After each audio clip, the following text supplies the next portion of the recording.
오늘은 우리가 성탄절을 앞에 둔 주일 예배로 하나님 앞에 드려지고 있습니다. 하나님께서는 하나님의 관심은 오직 우리 인간의 죄와 구원과 회복 외에는 다른 것에 관심이 없습니다. 그래서 우리 인생들을 죄에서 구원하시는 것, 그리고 죄로 말미암아 깨어져 버린 하나님과의 관계를 회복시키는 것, 그리고 죄로 말미암아 우리 안에 이루신 하나님의 형상이 깨어졌는데 그 하나님의 형상을 우리 인간 속에 다시 회복시키시는 것, 이 하나님의 형상이 회복될 때 비로소 우리는 하나님과 교제할 수 있는 그런 복된 자녀가 되는 것이죠. 하나님은 그거 외에 관심이 없습니다. 자꾸 하나님을 철학적으로 이야기를 하고 세상적으로 이야기하시고, 그래서 하나님이 이런 것도 해주시고 저런 것도 해주시고 뭐 자꾸 그런 얘기들을 많이 하는데 다 거짓말입니다. 하나님 죄에 관한 문제 외에는 관심이 없습니다. 하나님은. 그러니까는 엉뚱한 소리에 속지 마세요. 하나님은 오직 죄 문제 외에는 관심이 없어요. 그 죄로 말미암아 하나님이 만들어 놓으신 창조하신 이 세상이 하나님의 뜻에서 잠시 어긋나 버렸기 때문에, 또 이 죄가 하나님의 형상대로 창조된 인간들과의 관계를 깨트려 버렸기 때문에, 그래서 하나님이 만들어 놓은 아름다운 동산, 하나님이 만드신 아름다운 인생들이 하나님과 더불어 살아갈 수 없는 세상이 되었기 때문에 하나님의 목적에서 이것이 탈락되어져 있는 거죠. 그래서 하나님의 관심은 오직 이 탈락된 모든 하나님의 계획들이 본 궤도로 올라오게 만드는 겁니다. 그게 뭐겠어요? 하나님이 처음에 만들어 놓으신 창조의 목적으로 회복되는 것, 그것을 가로막고 있는 것이 인간의 죄이기 때문에 하나님의 관심은 인간의 죄 외에는 아무것도 없어요. 그러니까 목사는 교회에서 이 죄 문제 외에 다른 거를 설교하면 안 돼요. 그건 교회가 아니에요. 교회에서 철학을 강의를 하고 인생을 강의를 하고 뭐 삶을 강의하고, 그건 다 교회에서 할 일이 아니고 세상에서 할 일이, 아니면 교회 밖에 나가서 할 일들이. 목사는 교회에서 설교를 할 때 이 죄 문제 외에 다른 걸 설교하면 안 돼요. 그러니까 여러분, 이 목사가 죄 문제 자꾸 얘기하면 지겹다 그러면 여러분들이 이미 잘못된 거예요. 교회에서 뭘 바라세요? 죄의 문제만을 터치하고 그거를 해결하고 그걸로 인해 하나님과의 관계가 회복이 되고, 그래서 천국 가는 거 외에 교회에서 아무것도 없어요. 다른 거 바라시면 안 돼요. 교회는 그거 외에 아무것도 없어요. 여러분의 인생도요, 이 세상에 있을 때 이것도 저것도 막 관계된 것 같지만 인생 끝나면 아무것도 안 남아요. 오직 하나님과 나 외에, 천국과 나 외에 아무것도 안 남아요. 그거는 죄 문제 외에는 열쇠가 없어요. 여러분, 교회에서는 여러분들의 삶에 죄 문제를 철저하게 각성하고 회개하고 그리고 믿고 구원받는 그거 외에 다른 거를 찾으시면 안 돼요.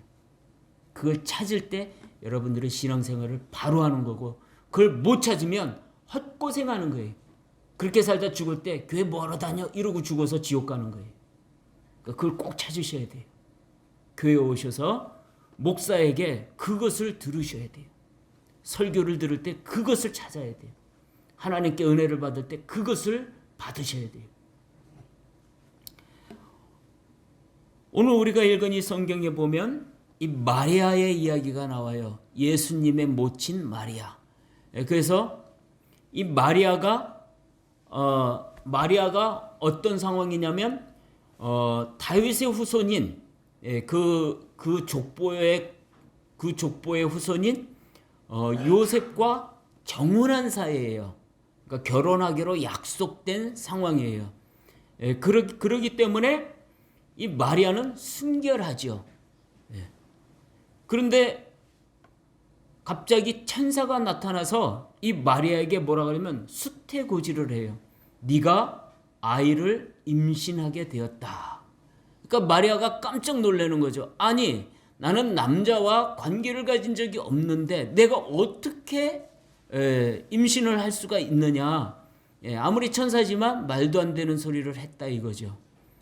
그런데 이 천사가 하는 말이 뭐냐면 너가 임신한 아이는 사람으로 말미암아 임신한 아이가 아니라 하나님에 의하여 성령에 의하여 임신한 아이다.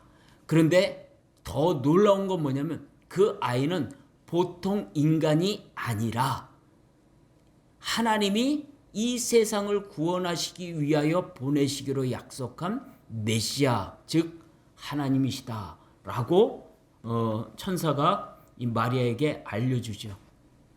그래서 그 아이는 다윗의 후손으로 이 세상에 하나님의 왕국을 가지고 오는 메시아, 구원자 그리스도시다라고 마리아에게 알려줍니다. 이때 마리아는 그 천사의 이야기를 들었을 때 즉시로 받아들여요. 이게 사실은 놀라운 거예요.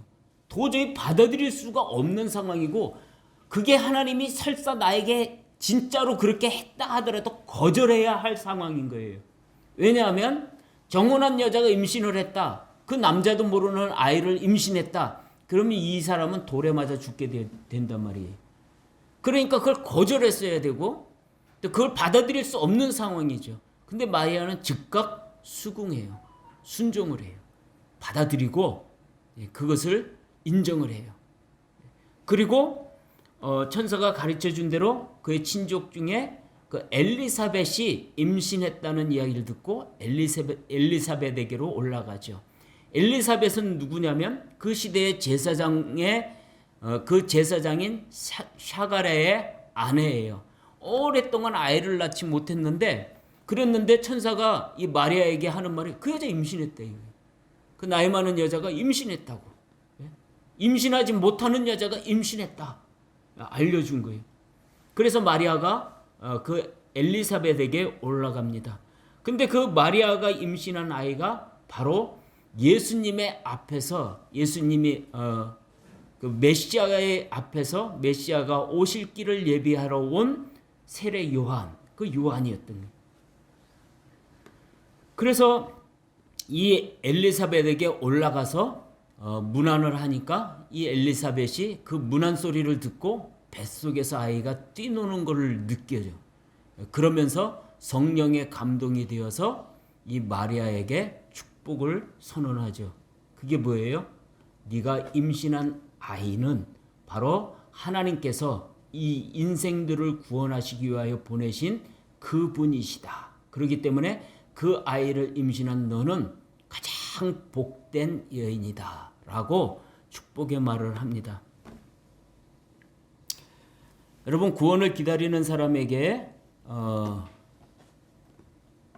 가장 기쁜 소식은 뭐냐면 구원할 것이 왔다라는 거예요. 구원을 기다리는 사람, 예를 들어 배가 침몰을 해가는데 바다 한가운데서 침몰해가는데 그 침몰해가는 배에서 가장 기쁜 소식은 뭐냐면 그 침몰해가는 배에 있는 사람들에게 있어서 가장 기쁜 소식은 뭐냐면 자신들을 그 배에서 구원하러 오는 구조선이 나타나는 게 이들에게는 가장 크고 기쁜 소식이에요. 이 사람들에게 있어서 다른 거는 기쁜 소식이 아니에요. 이들에게 맛있는 음식이 기쁜 소식이겠어요? 아니면 다이아몬드 보석을 쥐는 것이 기쁜 소식이겠어요? 이들에겐 그런 것이 기쁜 소식이 아니에요. 이들에게 기쁜 소식은 구조선이 왔다라는 것만이 기쁜 소식이에요. 예? 불치의 암에 걸려서 죽어가는 사람에게 있어서 기쁜 소식이 뭘까요? 그거는 그 불치의 암을 치료할 수 있는 치료제가 나왔다라는 소식이 그에게는 기쁜 소식이에요. 예? 불치의 암에 걸려서 죽어가고 있는데 그 사람에게 명품 옷을 사준들, 그게 기쁜 소식이겠어요? 명품 백을 사준다고 해서 그게 기쁜 소식이겠어요? 그에게는 그것이 기쁜 소식이 아니에요. 그 암을 고칠 수 있는 치료제가 왔다라는 소식만이 기쁜 소식이에요. 죽어가던 이병철 씨에게 있어서 그 사람은 예수님을 믿지 않았지만 죽어가는 이병철 씨에게 있어서 가장 기쁜 소식이 뭘까요? 죽지 않고 살려주는 거예요. 그죠? 그래서 그 사람이 뭐라고 그래요? 내 재산의 반을 줄 테니까 나를 죽지 않게 살려줘라 라고 의사에게 부탁을 했다 그러잖아요. 그리고 죽어버렸어요. 재산의 반이 아니라 재산을 다 줘도 해결할 수 없는 문제였던 거죠. 구원을 기다리는 사람에게 있어서 가장 기쁜 소식은 구원자가 왔다라는 거예요. 그 외에 어떤 것도 그 사람에게는 결코 기쁜 소식이 될 수 없는 것이죠. 우리가 세상을 창조하시고 심판하실 하나님께서부터 떨어져서 지옥을 갈 수밖에 없는 그러한 죄인들이 되었는데 우리에게 있어서 가장 기쁜 소식은 뭘까요? 우리에게 있어서 가장 기쁜 소식은 우리를 이 죄에서 구원하러 오시는 그 구원자가 왔다라는 소식이 우리에게는 유일한 기쁨이고 가장 좋은 소식이에요. 우리가 죄로 말미암아 하나님에게서 떨어졌는데 이 죄의 문제를 해결함으로 하나님과 다시 화해할 수 있고 하나님에게로 갈 수 있고 하나님과 연합할 수 있게 되었다라는 소식만이 우리에게는 기쁜 소식인 거예요. 우리는 죄로 말미암아 지옥에 갈 수밖에 없는데 지옥에 가서 영원히 고통받을 수밖에 없는데 그런 우리에게 있어서 기쁜 소식은 뭐예요? 세상에서 부자 되는 게 아니라고요. 세상에서 출세하는 게 아니라고요. 세상에서 병 고치는 것도 아니에요. 세상에서 잘 사는 것도 아니에요. 그런 사람에게 있어서 유일한 기쁜 소식은 뭐냐면 너를 죄에서 구원하러 오신 메시아가 왔다라는 소식을 듣는 거예요. 그거 외에 기쁜 소식이 없어요. 여러분은 무슨 소식을 들으면 기쁘세요? 누군가가 여러분에게 돈을 주겠다 그러면 기쁘겠어요? 세상적으로 유흥하고 즐거워하고 그런 자리가 마련되면 그게 즐거우세요? 정신 차리세요. 그거는 지옥 가는 거 즐거워하는 거예요. 그게 아니라 나를 이 죄악 가운데서 구원하러 오신 예수 그리스도의 복음이 들려질 때 여러분들에게는 기쁨이 되어야 되는 거예요. 그것과 세상 것이 부딪힐 때 여러분들은 세상 것을 버리고 예수 그리스도의 복음을 붙들고 그 앞으로 나아갈 수 있어야지 되는 거예요.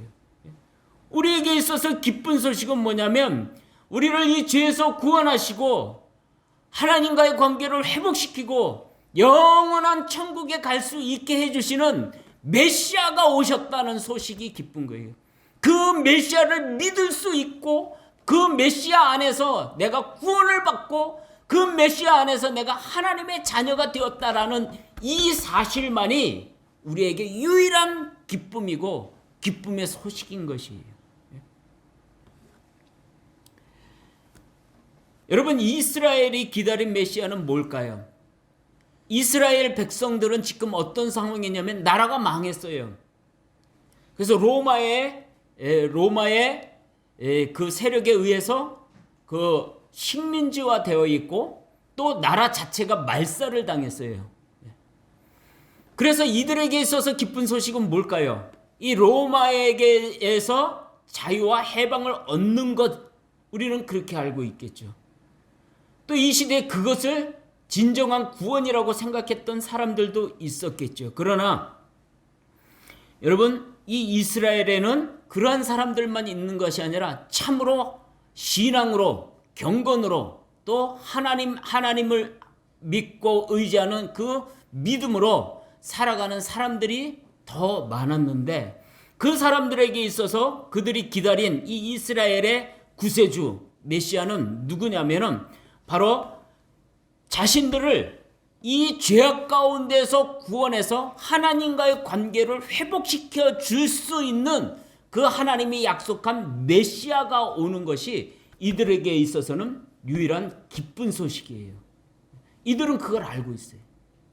이들이 이걸 알 수 있는 건 뭐냐면은 이들이 죄에 대한 각성이 있는 거예요. 죄에 대한 각성. 나는 죄인이다. 나는 내 죄를 내가 해결할 수 없다. 오직 하나님의 은혜로, 오직 하나님이 보내주시는 이 그리스도로 말미암아 나는 이 죄의 문제를 해결하고 하나님과의 관계를 회복하고 천국에 갈 수 있다. 이거를 이들은 알고 있는 거예요. 그렇기 때문에 이들이 그것에 대하여 하나님이 약속하신 다윗의 후손이신 바로 그 그리스도를 기다리고 있는 거예요. 그 메시아를 기다리고 있는 거예요. 그러니까 이들에게 있어서 기쁜 소식은 뭐냐면은 그 메시아가 왔다라는 거예요. 그 메시아가 뭐라고요? 자신들을 죄에서 구원하실 자예요. 예? 이거는 정치적인 힘을 가진 권력자를 기다리는 게 아니에요. 자신들을 죄에서 구원하실 그 메시아를 기다리는 거예요. 그래서 이들에게 있어서 기쁜 소식은 이 메시아가 왔다. 죄에서 구원하러 오시는 그 메시아가 왔다. 라는 소식이 들려질 때 이들에게는 그것이 참된 기쁨이 되는 것이죠. 여러분, 이 이스라엘 사람들은 자신들이 처한 이 고난의 원인을 알아요. 하나님께서 계속 말씀하신 거예요. 하나님께서 애굽에서 이들을 구원해서 가나안 땅으로 들이실 때 하나님 계속 말씀하신 게 뭐예요? 하나님만 섬길 것, 하나님의 말씀에 순종할 것, 죄를 멀리할 것, 이런 것들을 통해서 하나님의 통치를 받는 하나님의 나라를 만들어 가라는 거예요. 근데 이들이 하나님의 이런 통치를 벗어나서 죄에 빠지고 하나님을 거역하고 우상을 섬기고 세상적으로 살아가게 될 때 하나님은 이들을 이 땅에서 쫓아낸다 그랬대요. 그래서 결국 이들이 이런 죄악에 빠져 있을 때 하나님이 수도 없이 주변 국가들을 통해서 회초리로 때리듯이 때려서 정신 차리게 했지만 그래도 정신을 안 차리니까 하나님 뭐라 그래요? 얼마나 더 맞아야 정신 차리겠느냐. 그러고서 이들을 이 땅에서 쫓아내버려요. 포로로 끌려가 버리는 거죠. 그리고 다시 회복이 됐어요. 70년 후에 회복이 됐어요. 그런데도 또 계속 하나님을 거역하고 말씀에 불순종하고 죄에 빠져 살아가고, 그러니까 하나님이 어떻게 하셔요? 결국 이 땅을 로마에 의하여 짓밟히게 만드는 거예요. 그러니까 이 이스라엘 사람들은 자신들이 처한 이 고난의 원인을 알고 있어요. 뭐 때문이라? 자기들의 죄 때문에 하나님이 자기네들에게서 떠났다는 걸 알고 있는 거예요. 자기네들이 하나님 앞에 죄를 지음으로 말미암아 자신들이 하나님을 섬기지 않고 우상을 섬김으로 말미암아 하나님의 말씀을 떠나서 하나님을 떠나서 살았기 때문에 하나님이 이들에게서 떠나서 자신들에게 이러한 고난과 고통이 왔다는 것을 이들은 알고 있는 거예요. 그걸 알고 있다고요. 그래서 이들은 자신들이 다시 이런 하나님이 주시는 이 은혜로운 삶, 이 복된 인생, 복된 나라를 만들어갈 수 있는 유일한 길은 뭐냐? 하나님이 다시 여기에 오셔야 된다 이거예요. 하나님이 이스라엘로 돌아오셔야 되고 하나님과 이스라엘이 다시 은혜로 회복이 되어야 되는 거예요. 관계가 회복이 되어야 되는 거예요. 끊어졌던 게 회복이 되어야 되는 거예요. 그러기 위해서는 이들이 하나님 앞에서 죄를 범하고 하나님과의 관계가 끊어짐으로 하나님이 떠났던 이 상황이 바뀌어야 되는 거예요. 어떻게? 죄의 문제가 해결이 되고 하나님이 다시 돌아오시고 그리고 하나님의 은혜로 나라가 회복이 되어야 된다. 이거를 이들이 알고 있는 거예요. 근데 하나님이 그거를 약속하셨어요. 그것을 다윗의 후손으로 약속하신 거예요. 그 메시아가 올 때에 너희들에게 이 하나님의 나라가 회복될 것이다 라는 것을 약속하신 거예요. 그렇기 때문에 이러한 믿음을 가진 이런 신앙으로 살아가고 있는 사람들은 정치적인 힘을 기르는 게 아니라 하나님 앞에 회개하고 기도하는 거예요. 기도하는 거예요. 정치적인 힘을 기르는 게 아니에요. 권력을 쥐려고 하는 게 아니에요. 돈을 가지고 흔들려고 하는 게 아니에요. 하나님 앞에 회개하고 신앙을 회복하고 삶을 고치고 이런 것들을 통해서 하나님께서 자신들에게 돌아오시기를 기다리는 거죠. 그래서 그들에게 구원자는 곧 임마누엘이라고 하는 거예요. 천사가 지금 전하여 준 임마누엘이라는 그 의미가 뭐냐면 하나님이 이들에게 돌아오시는 거예요. 이들이 죄를 범함으로 하나님이 떠나셨는데 그 떠나버리신 하나님이 다시 그들에게 돌아와야만 그들은 나라가 회복이 되고 삶이 회복이 되고 자유와 또 축복의 삶을 살아갈 수가 있게 되는 거예요. 하나님이 돌아오셔야 돼요. 그래서 자신들을 구원할 구원자는 구원하러 오시는 구원자는 임마누엘이. 임마누엘이 무슨 뜻인지 모르시죠? 임마누 우리와 함께 계시다. 엘 하나님이. 그래서 임마누엘 하나님이 우리와 함께 계시다. 근데 죄인인 우리에게 하나님이 오시지 않죠. 절대 안 오시죠. 근데 이 하나님이 오신다 이거예요. 어떻게? 메시아가 오시면. 그럼 그 메시아가 오셔서 뭘 했길래 하나님이 우리에게 돌아오시냐? 하나님과 우리 사이를 깨트려버린 죄의 문제를 해결하셨기 때문에 그 메시아가 오시면 하나님이 우리에게 오신다 이거예요. 관계가 회복이 된다 이거예요. 그래서 임마누엘, 그분이 예수님이에요. 예수님이 오셔서 뭐 하셨다고요? 정치적인 권력을 가지고 이스라엘을 해방시킨 분이 아니에요. 그 엄청난 하나님의 능력으로 이스라엘을 구원하신 분이 아니란 말이에요. 뭘 하셨어요? 십자가에 허무하고 무기력하게 죽으셨단 말이에요. 왜 죽으셨어요? 우리를 죄에서 구원하시려고 십자가에 달려 죽으셨단 말이에요. 그래서 그분이 우리의 진짜 구원자가 되는 거예요. 그래서 그분이 우리에게 임마누엘, 하나님이 우리와 함께 계시게 하시는 그분이 되는 거예요. 이게 예수님이 이 땅에 오신 목적이고, 그렇기 때문에 그것을 믿는 것이 믿음이고, 그 예수를 믿음으로, 그렇게 믿음으로 말미암아 우리는 구원받는 거예요. 하나님이 우리와 함께 계시게 되는 거예요. 하나님의 자녀로서의 삶을 사는 거예요. 죽어서 영원한 천국에 가게 되는 거예요. 그게 구원인 거예요. 그렇기 때문에 이 하나님이 오실 것을 미리 준비하기 위하여 세례 요한이 예수 그리스도보다 앞서서 그 길을 닦아놓는다 그랬죠. 예수님께서 오셔서, 메시아가 오셔서 그 길을 걸어가시고 그 나라를 이루어 나가실 수 있도록 예배하는 그 일을 세례 요한이 한다 그랬죠. 그러니까 마리아가 지금 만나고 있는 이 엘리사벳이 그 세례 요한의 어머니란 말이에요. 그래서 세례 요한이 와서 그 메시아가 오실 길을 닦아놓겠다. 그래서 한 게 뭐예요? 회개하라. 그죠? 회개하라. 무슨 문제예요? 죄의 문제를 또 이야기하는 거예요. 메시아가 오시니까 우리의 나라가 회복이 될 거니까 군사력을 모으자 이런 게 아니에요. 돈을 모아갖고 그분을 돕자 이런 것도 아니에요. 뭐래요? 회개하라. 회개하라. 죄에서 돌아서서 그 그리스도에게로 나가라. 회개하라요. 회개하라. 그래서 회개하라가 우리 메시아, 나를 구원하실 구원자를 만나기 위한 준비가 바로 회개가 되는 거예요. 죄의 문제예요. 죄의 문제. 다른 게 아니에요. 죄의 문제예요. 구원은 죄의 문제예요. 여러분 구원받기를 원하시면 죄의 문제를 철저히 회개하셔야 돼요. 죄에서 돌아서셔야 돼요.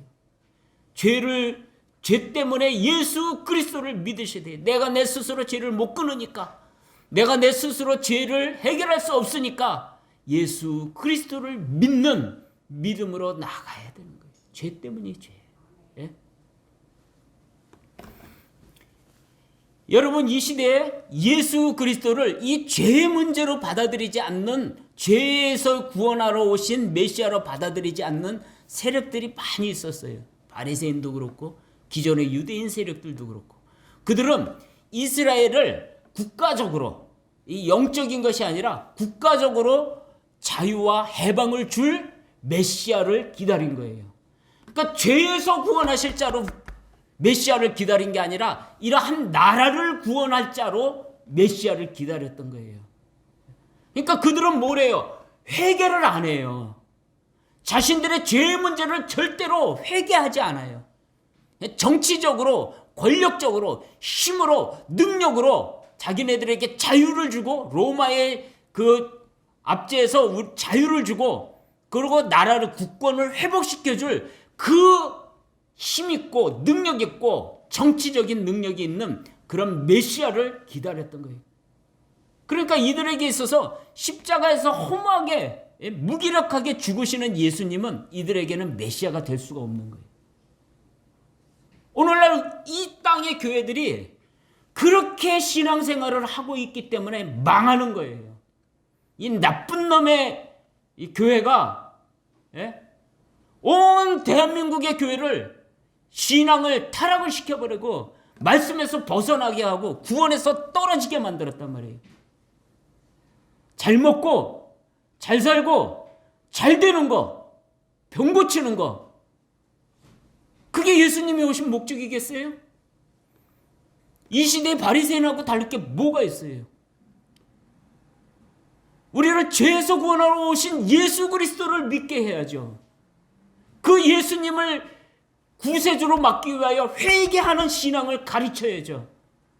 예수 믿으면 잘 살아. 예수 믿으면 잘 먹어. 예수 믿으면 출세해. 네 아들 사업에 실패했어. 예수 믿으면 사업이 회복돼. 너 가난해. 예수 믿으면 부자 돼. 이게 기독교겠어요? 여러분 혹시 교회를 나올 때 그런 목적을 가지고 교회에 나오고 그런 목적을 가지고 신앙생활하면 여러분 전부 헛생활하는 거예요. 잘못 신앙생활하는 거예요. 교회는 왜 나와요? 예수 그리스도를 믿으려고 나옵니다. 예수 그리스도를 어떻게 믿어요? 나를 병 고쳐주는 분이 아니고 부자 만들어주는 분이 아니고 세상에서 행복하게 해주는 분이 아니에요. 그분은 나를 죄에서 구원하러 오신 분이에요. 나는 죄인이고 나는 내 죄를 스스로 해결할 수가 없으니까 책임질 수도 없고 고칠 수도 없고 벗어날 수도 없고 그래서 영원히 하나님 앞에 지옥의 형벌을 받을 수밖에 없는 나를 대신하여 내 죄를 짊어지시고 십자가에 대신 죽어주신 그 예수님을 믿기 위하여 여기 교회에 나와야 된단 말이에요. 그래서 그 예수님을 믿기 위하여 나는 뭘 해요? 회개해야 된단 말이에요. 회개. 그냥 껄떡껄떡 교회에 왔다 갔다 하는 게 아니에요. 회개해야 된다고요. 내가 이제껏 살아왔던 인생을 회개하고 내가 여태껏 살아왔던 죄의 모습들을 회개하고 예수를 믿지 않고 세상만 쫓아갔던 인생을 회개하고 오직 예수 그리스도를 믿는 믿음, 오직 이 죄를 애통해하고 슬퍼하고 괴로워하며 회개하는 그 회개의 신앙, 이것만이 우리가 교회를 다니는 목적이고 방법인 거예요. 그때 예수 그리스도께서 우리의 죄를 짊어지시고 십자가에 달려 죽으신 그 은혜가 우리에게 효력이 있어서 우리의 영혼이 살아나고 하나님의 은혜를 받고 우리의 영혼이 기뻐지고 우리의 삶이 하나님을 닮아나가는 인생으로 회복이 되는 거예요. 그게 이루어지지 않으면 절대로 변하지 않아요.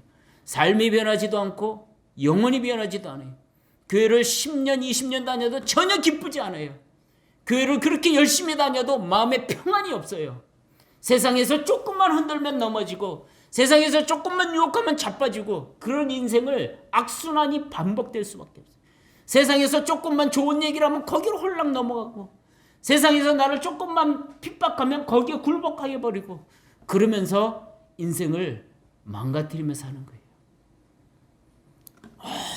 오직 예수님을 나의 죄를 위하여 십자가에 달려 죽으시고 나를 이 죄악 가운데서 구원하셔서 하나님의 자녀로 회복시키시는 그 구원자로 예수님을 믿고 그 예수님과 연합한 삶을 살기 위하여 교회를 다니고 신앙생활을 하고 할 때에 하나님께서 여러분들의 심령 안에 영혼을 살아나게 하시고 기쁨을 주시고 성령의 능력으로 죄와 싸워 이기게 하시고 삶이 변화되게 하시고 하나님이 여러분들의 인생 속에 하나님의 영광을 나타내는 그러한 영혼의 회복이 일어날 수 있게 된다라고 하는 거예요. 이러한 메시아를 너의 속에 잉태시켰다라는 사실을 이 마리아가 들었을 때 그것을 받아들인 거예요. 마리아가 신앙이 있어서 그런 것들을 받아들이게 되는 거죠.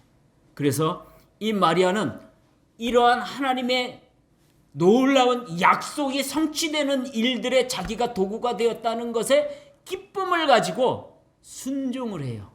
여러분, 그러나 잘 생각해 보세요. 이 순종은 쉬운 순종이 아닌 거예요. 처녀가 임신을 했다. 돌에 맞아 죽을 수밖에 없는데 주변의 사람들이 얼마나 이 찢고 까불고 사람을 괴롭히고 그러겠어요. 심지어 돌로 쳐 죽일 수도 있는 일이고. 예? 그럼에도 불구하고 마리아는 기쁨을 누려요. 하나님의 약속이 나를, 내 몸뚱아리를 통해서 이 땅에 이 기쁜 소식이 전파되게 되었구나.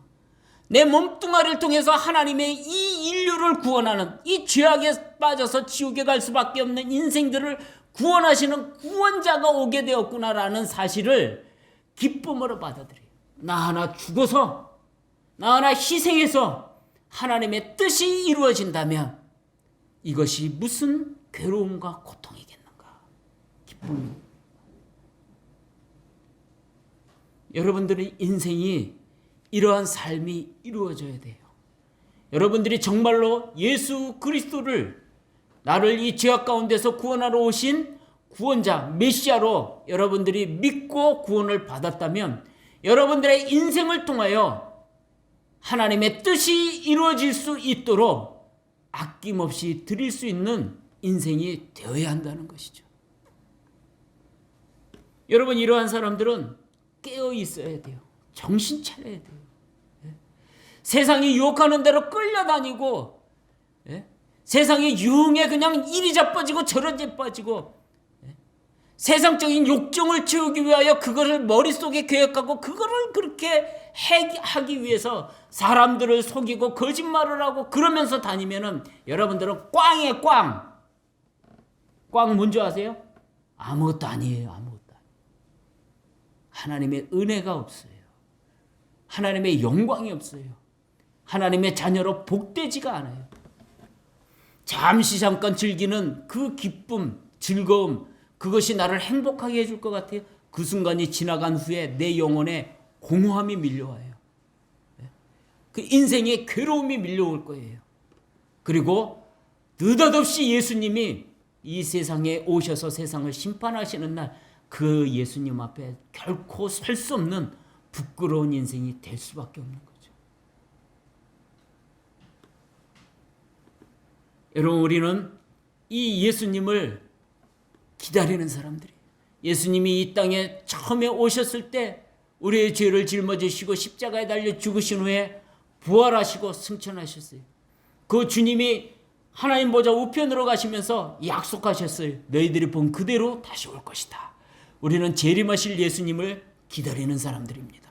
그렇다면 우리가 우리의 구원자이신 예수 그리스도를, 다시 오실 예수님을 기다리며 이 땅을 살아가고 있다면, 그 주님을 만날 수 있는 그날을 기다리며 살고 있다면 우리가 가장 듣고 싶어 해야 할 말씀, 우리가 가장 살아야 할 삶의 자세가 무엇이겠어요?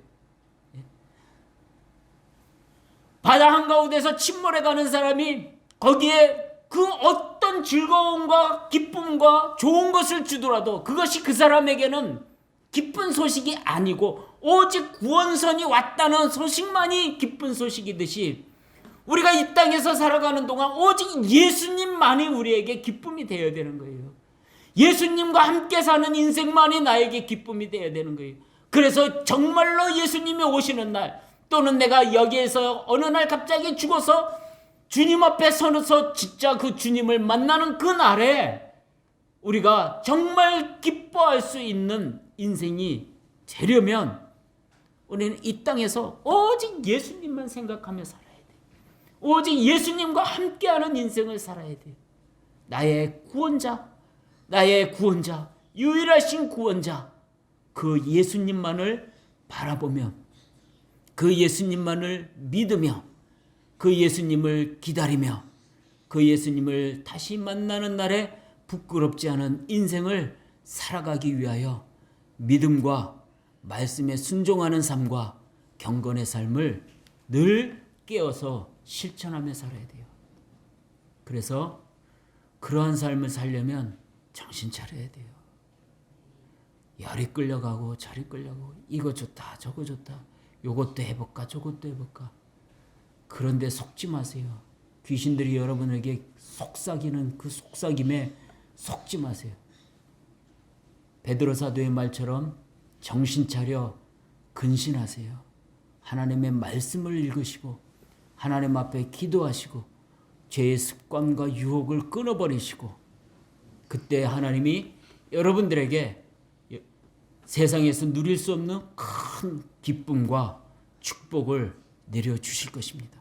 그리고 주님을 만나는 그날에 주님을 만나는 것이 두려운 사람들이 아니라 주님을 만난 것이 기쁜 사람들이 될 수 있도록 영원한 구원의 축복을 주실 것입니다. 그 소망으로 인생을 승리하시기를 예수님의 이름으로 축원합니다. 기도하겠습니다. 하나님 아버지 감사합니다. 감사합니다. 감사합니다. 감사합니다.